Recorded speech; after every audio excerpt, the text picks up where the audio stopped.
నీవు దేవుని మందిరంలో ఉన్నటువంటి రాయి అని అడుగు. నీవు దేవుని మందిరంలోని రాయివా? నీవు దేవునిలో యేసుక్రీస్తు నామాన్ని బట్టి కడగబడినవా? అడుగు. నువ్వు దేవుని యొక్క రక్తంలో కడగబడ్డావా? నువ్వు తండ్రి, కుమార, పరిశుద్ధ ఆత్మ త్రియేక దేవుని నామంలో బాప్టిజం పొందినవా? అడగండి. ఈ దినాన దేవుని మందిరములో రాయివైతే నీవు సజీవమైన రాయివి. సజీవమైన రాయిలో నుండి ఏమొస్తుంది? జీవం వస్తుంది. నేను లేటెస్ట్గా ఒక BBC న్యూస్లో ఒక న్యూస్ విన్నాను. సముద్ర గర్భంలో ఒక రకమైనటువంటి డార్క్ ఆక్సిజన్. ఏంటి?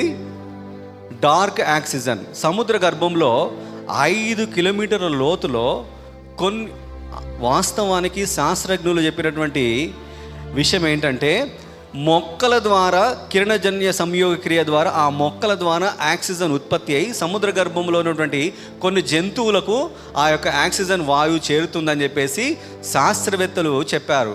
కానీ శాస్త్రవేత్తలకు రీసెంట్లీ వాళ్ళు సెర్చ్ చేస్తున్నటువంటి, వాళ్ళు పరిశోధిస్తున్నట్టే ఒక అద్భుతం వారికి కనబడింది. ఏంటి చెప్పాలా?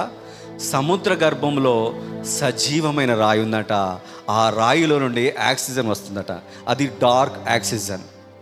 ఆ రాయి ఆ లోహాలను సేకరించి దీని ద్వారా ఒక కొత్తగా పరిశోధన ప్రారంభం చేద్దామని చెప్పేసి వారు అనుకుంటున్నప్పుడు కొంతమంది పర్యావేత్తలు ఏమంటారంటే, పర్యావరణటువంటి కొంతమంది పెద్దలు ఏమంటారంటే, ఆ లోహాలను సేకరించకూడదు. ఆ లోహాలను సేకరించడం వల్ల ఆ సముద్ర గర్భంలో ఉన్నటువంటి ప్రాణులకు ముప్పు కలుగుతుందని చెప్పేసి వాళ్ళు హెచ్చరిస్తున్నారు. దేవుడు ఆది అంతము ఎరిగినవాడు. దేవుడు సజీవమైన రాయి అని చెప్పేసి ఆ రాయికి పేరు పెట్టాడు. అదే సజీవమైన రాయి అని చెప్పేసి ఇది నా సంఘంలో ఉన్నటువంటి నీకు సైతం పేరు పెట్టాడు. ప్రియ సహోదరి, సహోదరుడా, నీవు కడగబడిన రాయివైతే నీలో నుండి ఏం బయలుదేరుతుంది? జీవం బయలుదేరుతుంది.